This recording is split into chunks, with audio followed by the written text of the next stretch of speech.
Esta é a nossa chegada para o segundo dia de filmagem com Elizabeth Teixeira. No total foram 3 dias. No primeiro, a presença de Abraão influiu no clima da entrevista. O primeiro programa foi muito legal, porque, assim, foi legal porque quando eu peguei aquele dinheiro eu fiquei desesperada. Eu nunca tinha pegado aquele dinheiro, era o que? Foi R$150. Mas pra mim aquilo foi tudo, falei, nossa, R$150 eu trabalho um mês pra ganhar isso. Eu trabalhava, eu ganhava 136. Araçás. E em meio é grande a extensão, porque são mais de 80 famílias. Aqui mais ou menos é onde fica a nossa casa, né? Aqui é a nossa casa. Posso botar aqui rosa, né? Aqui, ó. Esse cara tá sempre aqui no bar de baixo da Isso é importante. Esse cara aí, diga. Olha lá, o Miguel, é assim, o Miguel do Cavaquinho. Aquele lá, é aquele lá do Cavaquinho. Precisa mostrar uma coisa também. Isso aqui tem o Mané Anísio e o Janjão. Separa ou não? Pode ir passando. Tem dia que eu vou trabalhar que eu chego em casa podre, com dor de cabeça, com corpo todo dolorido. E às vezes não é nem de tanto trabalho. Porque é uma coisa que eu já tiro de letra, porque eu já me acostumei. É pesado, porque, mal ou bem, a noite é das pombageiras. O Jogo de Ideias de hoje tem o prazer de receber um dos principais cineastas, documentaristas do país, Eduardo Coutinho. Eduardo Coutinho, que tem toda uma linguagem própria, né, de realizar seu trabalho, realizar principalmente seus documentários. E mais do que isso, é conhecido como uma pessoa de uma sensibilidade, o que não é fácil, para extrair as coisas do ser humano. Né? O ser humano, que somos todos nós, somos coisas difíceis de se lidar, mas o Eduardo Coutinho sabe. Eu que vivo de fazer perguntas, sei o quanto isso é difícil, quer dizer, tipo de sensibilidade. Do bom Eduardo Coutinho. Obrigado por você estar aqui. Bem, obrigado. Tá? Ao lado do Eduardo Coutinho, obrigado, como nossa entrevistadora convidada, tem um relacionamento interessante com o Eduardo Coutinho de trabalho, de estudo, a Consuelo Lins, que é uma jornalista de formação e é professora exatamente de cinema e documentário na Federal do Rio de Janeiro. A Consuelo Lins tem um trabalho importante sobre Eduardo Coutinho, que é exatamente esse livro, o documentário de Eduardo Coutinho, televisão, cinema e vídeo. Tudo bom, Consuelo? Obrigado por você estar aqui. Consuelo, a bola é sua. O Eduardo Coutinho é seu. Bom, mas faz um certo tempo que eu não vi o Coutinho, enfim.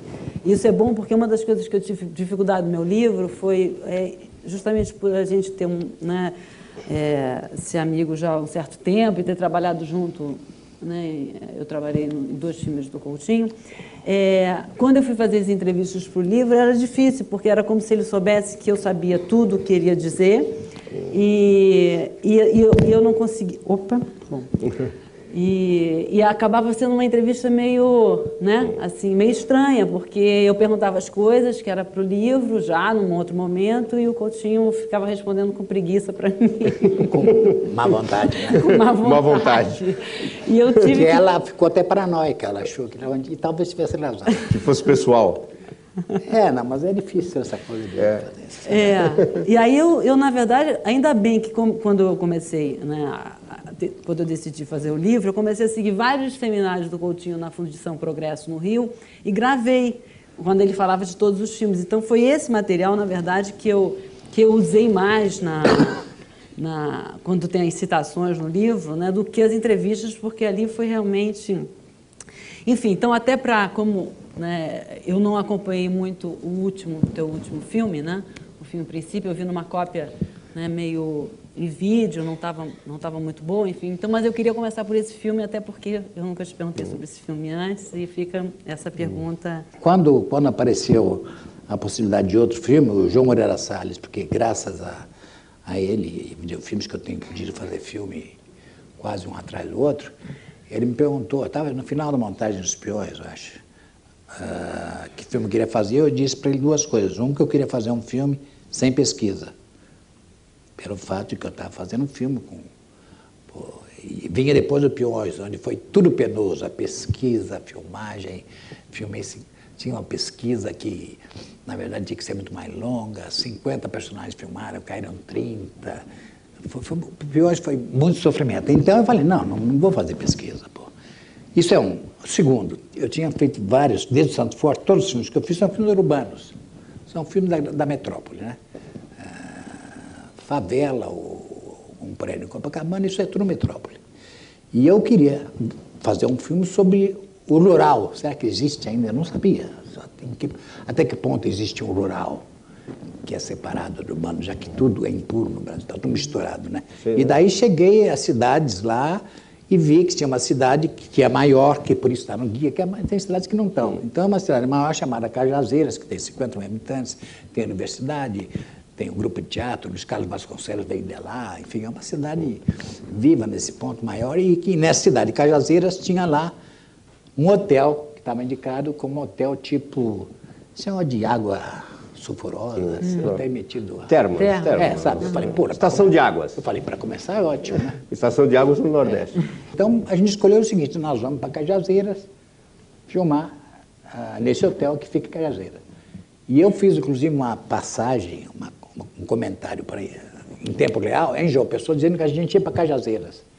Todo o resto eu conservei, a motivação inteira. Mas eu tive que mudar e fazer outra passagem no interior, porque não era Cajazeiras. Então, por acaso, a gente chegou a São João, procurou, e aí está a história contada no filme, que a gente encontrou uma moça, a diretora de produção encontrou uma pessoa no hotel, que conhecia uma outra pessoa na cidade, ligada, que conhecia a gente da Pastoral da Criança, e nos indica daí a Rosa, que é exatamente como está no filme, que a gente foi encontrá-la no primeiro dia de filmagem, foi achar a Rosa. Conta uma coisa, você sabe por que a gente está aqui?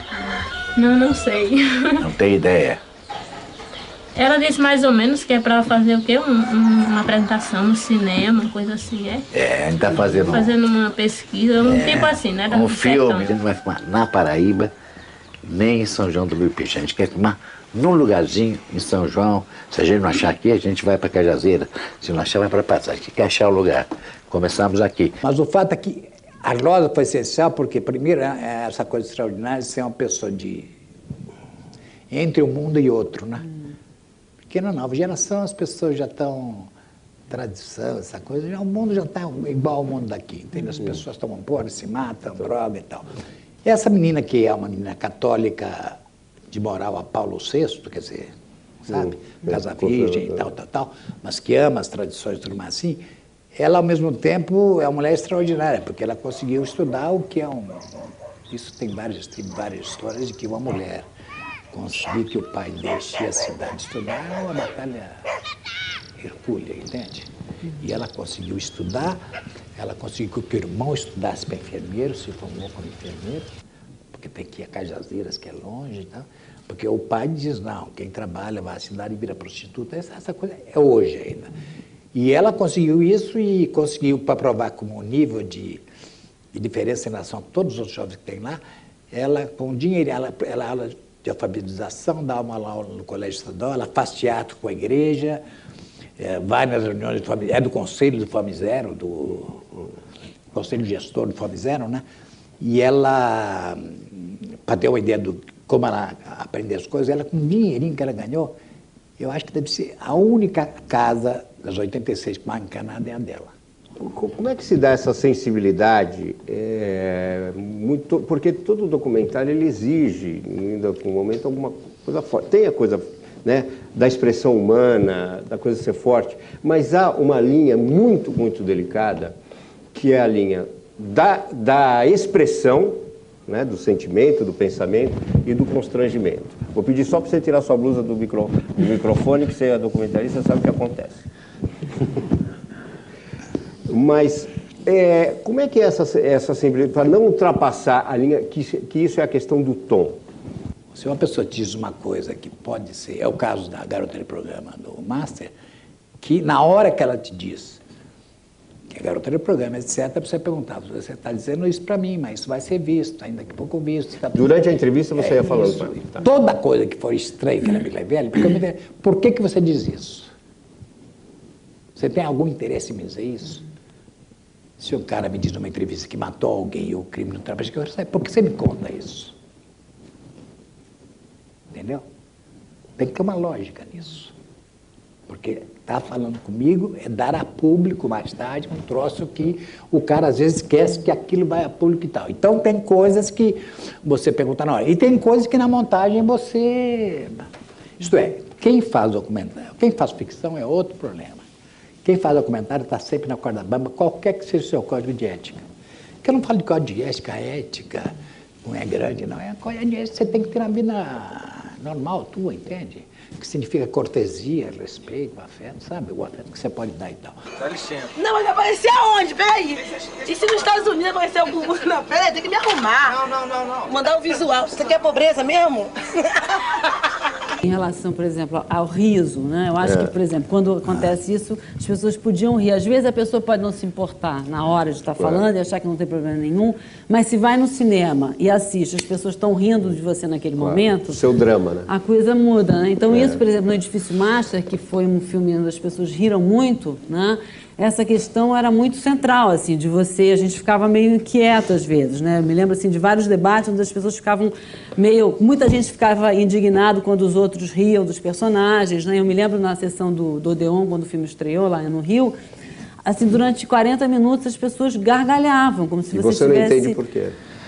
Quer dizer, você até entende alguns momentos, mas não... Olha, você fica sem graça de pensar. Eu ficava nervosa conhecendo os personagens, né? O que eles iam estar achando das pessoas estarem rindo tanto. Eu conheço críticos, teve um no Rio, em São Paulo, e que, em função, possivelmente, dessa reação do público, ficam dizendo que, então, você invadiu a privacidade, você não respeitou as regras e tal. O terrível é o seguinte, as pessoas realmente querem castrar o riso. Querem proibir o riso. O riso é uma coisa terrível, né? Você sabe que a esquerda padeceu disso séculos, entende? O riso é proibido. Olha, você faz um filme, e normalmente ele vai passar onde? Se não passar na televisão depois. Ele passa em salas em que o pequeno público documentário vai ver 20 mil pessoas, etc. Mas, ao mesmo tempo, no caso do Master, que teve um negócio de ingressos meio grátis, que foi gente também, 5 mil pessoas, sei lá, que foram e que talvez nunca tivessem ido ao cinema ou, enfim, a esse tipo de filme. E as pessoas riam em horas diferentes e risos diferentes, e que às vezes se contrapunham. Então o que acontece é o seguinte, eu não posso castrar risos diferentes. Quer dizer, você pode rir com o personagem, você pode rir do personagem. E esse rir do personagem pode ser maldoso ou não. O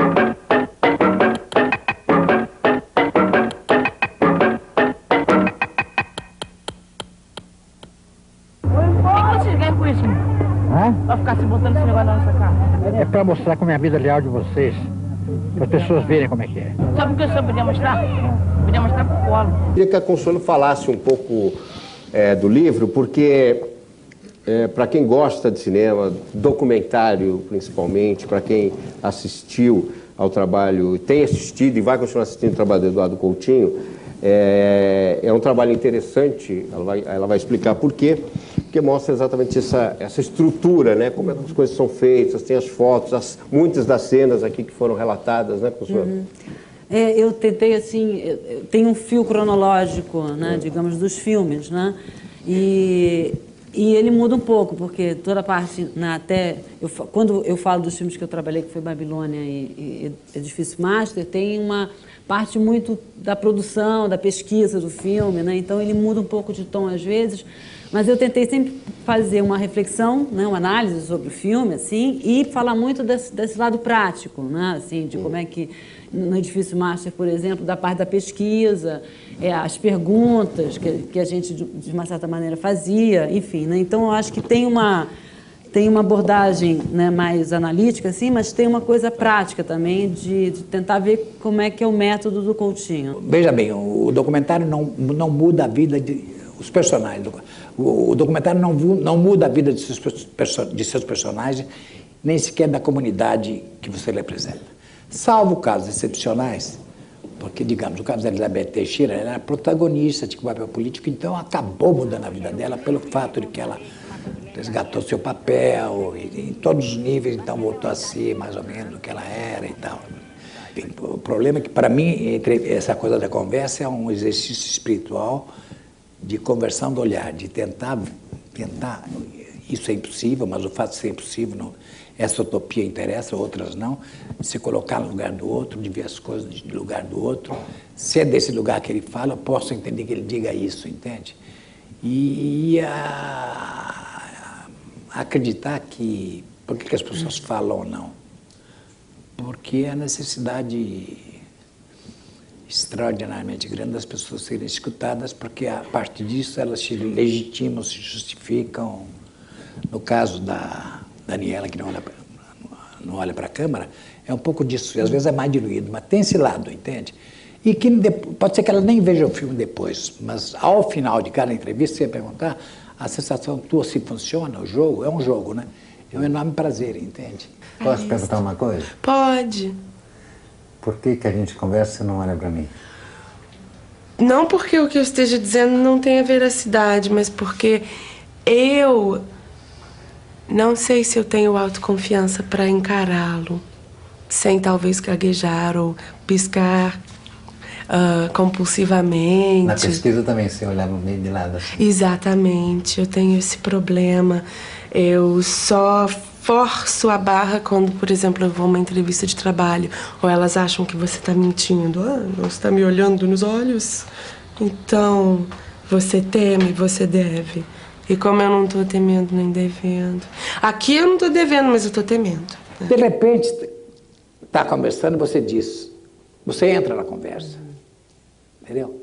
E daí então nunca suavemente. Tem, isto é, nunca tem, fica parada que agora vai começar aqui. 1, 2, 3, 4, 5 gravando. Não tem, isso não pode existir, sabe? Aí é engessar a pessoa, é melhor mandar para o cemitério, sabe? Tem que ser que nem tomar injeção. E no final na hora também, que você viu, já tomou. Né? Aí, no final, e no final, mesmo que você fale, né?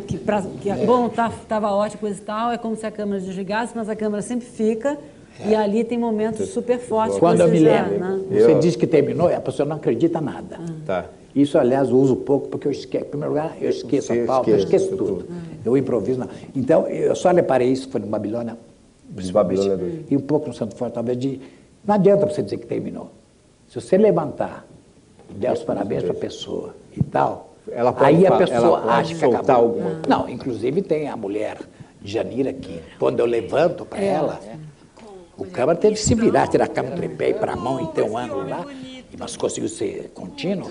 Ela olha para si e fala, está gravando? É um exemplo do negócio da ética. Está gravando? Eu não respondi. Eu pequei por omissão.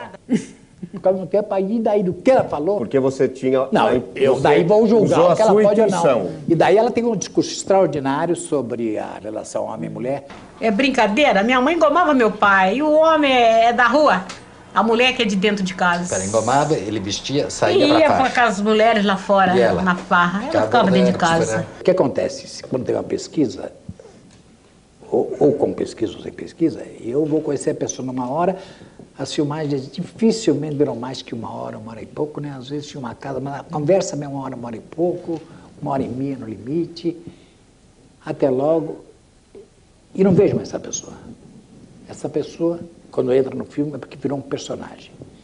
Eu esqueço que a pessoa existe e tento tratar esse personagem ser um personagem, mantendo as qualidades relevantes que eu tive naquele momento no encontro. Então, eu só penso na pessoa quando eu tenho um problema ético desse tipo. Ela vai perder o emprego, isso fica ruim, fica ridículo ou não. Fora disso, é o personagem que interessa. Não é ficção, mas é um quase ficcional. Aí é que entra, pois é, aí que entra o troço. Ficcional. É o troço que, como ele fala, que você, o documentário é preferir a ficção dos outros que a sua. Um ano depois, às vezes mais, você chama as pessoas para ver o filme, que para mim é um ponto de honra. No caso da Paraíba, eu tive que ir lá por causa disso. Mas aqui não, é possível ver e tal. As pessoas vêm, são convidadas todos, quem não está no filme você avisa, já fica meio chateado, nem vai e tal. Mas enfim, fizemos no máximo, que ela até assistiu a sessão e tal. E daí então eu encontro as pessoas reais. Encontro, converso para ver se alguém se queixa. Em geral não tive nenhuma coisa grave desse tipo, nenhuma. E a vida segue e eu, em geral, não vejo mais essa pessoa. Olha, Miguel, é assim, o Miguel do Camaquim. Aquele lá, é aquele lá do Camaquim. Isso aí não localiza fácil. Isso aí. Precisa mostrar uma coisa pra ver. Isso aqui tem o Mané Anísio e o Janjão. Separa ou não? Pode ir passando. Isso aqui é a Elza do Polimatico, de Jalva. A Elza da Polimatico. Essa aqui é fácil de achar. Ela mora aqui no outro telefone, lá na região da Nova. Vê se você recorda quem é esse cara aqui, ó. Tá segurando a mão nas costas do Lula aí. E aqui? Esse cara parece comigo. Era bonito, hein? Mas até hoje, né? A figura. O senhor conta para os filhos, espero que eles tenham orgulho, a memória que fica ou não? Sempre eu conto a história das greves, até gosto de falar sobre isso aí. Eu espero que se orgulhe e diz assim, ó, puxa, meu pai foi metalúrgico, né? E isso não está muito longe. Futuramente isso aí vai ficar muito mais longe, essa história. Então, quanto mais longe a história estiver, melhor é para você contar. Se aconteceu comigo ontem, se eu contar, o cara fala, mentira. Mas se aconteceu 20 anos atrás, eu acho que se eu contar, a pessoa fala assim, é uma história, né? O segurança me avisou quando eu cheguei na empresa que... Ele falou, é a menina da revista. Eu peguei essa revista, eu pedi para ele, falei, você vai lá, pega essa revista, consegue essa revista para mim, porque eu vou guardar para quando eu ter meus filhos, eu mostrar para eles que a mãe deles ia à luta. Mas como eu não tive filho, não casei, não tive filho, mostra para o meu sobrinho. E peço para eles não fugir à luta. A senhora lembra em que lugar estava? Que dia? Isso aqui eu estava no 1º de maio, numa assembleia. Uma coisa que a gente preparou, eu gostaria de apresentar com a sua permissão, que não tem nada a ver com um documentário. É um conto do escritor Marcelino Freire, que já participou algumas vezes do Jogo de Ideias, no livro Contos Negreiros, que é O Solar dos Príncipes. Vamos ver o próprio Marcelino lendo. Mas eu queria... É um conto que traz... muito do que foi falado aqui está ali. Essa coisa da BBC, essa coisa de quem faz para quem, né? Da concentração do monopólio. E hoje em dia a gente vê aí grupos, até índios, os índios de bigode ou não, fazendo seu documentário, a garotada na periferia, você vê na cidade de Tiradentes aqui com um grupo documentário realmente produzindo, os videoblogs, a questão de quem fala, de quem tem direito a falar ou não, as questões éticas. É um conto que foi lido aqui há uma questão de 2 semanas, no encontro que nós fizemos aqui, chamado Plenos Pulmões, de poetas e prosadores. Começa assim, vocês vão ver de novo, mas só para vocês terem ideia. 4 negros e uma negra pararam na frente deste prédio. A primeira mensagem do porteiro foi, meu Deus. A segunda, o que vocês querem? Ou, qual o apartamento? Ou, por que ainda não consertaram o elevador de serviço? Eles respondem, estamos fazendo um filme. E aí corre toda uma trama que vocês vão ver. E aí eu gostaria que fosse em cima disso, quer dizer, não tem pergunta, tem a sua sensibilidade sobre o que nós vamos ouvir, tá bom? 4 negros e uma negra pararam na frente deste prédio. A primeira mensagem do porteiro foi, meu Deus. A segunda, o que vocês querem? Ou qual apartamento? Ou por que ainda não consertaram o elevador de serviço? Estamos fazendo um filme, respondemos. Carolina argumentou. Um documentário, sei lá o que é isso, sei lá, não sei. A gente mostra o documento de identidade de cada um e pronto. Estamos filmando. Filmando. Ladrão é assim quando quer sequestrar. Acompanha o dia a dia, costumes, a que horas a vítima sai para trabalhar. O prédio tem gerente de banco, médico, advogado. Menos o síndico. O síndico nunca está. De onde vocês são? Do Morro do Pavão. Viemos gravar um longa-metragem. Metro o quê? Metralha agora, cano longo, granada. Os negros armados até as gengivas. Não disse eu vou correr. Nordestino é homem. Porteiro é homem ou não é homem? Carolina dialogou. A ideia entrar no apartamento do prédio de supetão e filmar, fazer uma entrevista com o morador. O porteiro entrar no apartamento, o porteiro, não, o pensamento. Estou fudido. A ideia foi minha, confesso. Olha, o pessoal vive subindo o morro para fazer filme. A gente abre as nossas portas, mostra as nossas panelas. Merda! Foi assim, olha, eu comprei uma câmera de terceira mão, marcamos, ensaiamos uns dias imagens exclusivas colhidas na vida da classe média. Caroline, querido, por favor, meu amor. Caroline mostrou o microfone de longe, acenou com um batom, não sei. Vou bem levar a paulada de microfone. O microfone veio emprestado de um pai de santo que patrocinou. O porteiro apertou o apartamento 101, 102, 108, foi mexendo em tudo que andava. Estou sendo assaltado, pressionado, liguem para o 190, sei lá. A graça era ninguém ser avisado.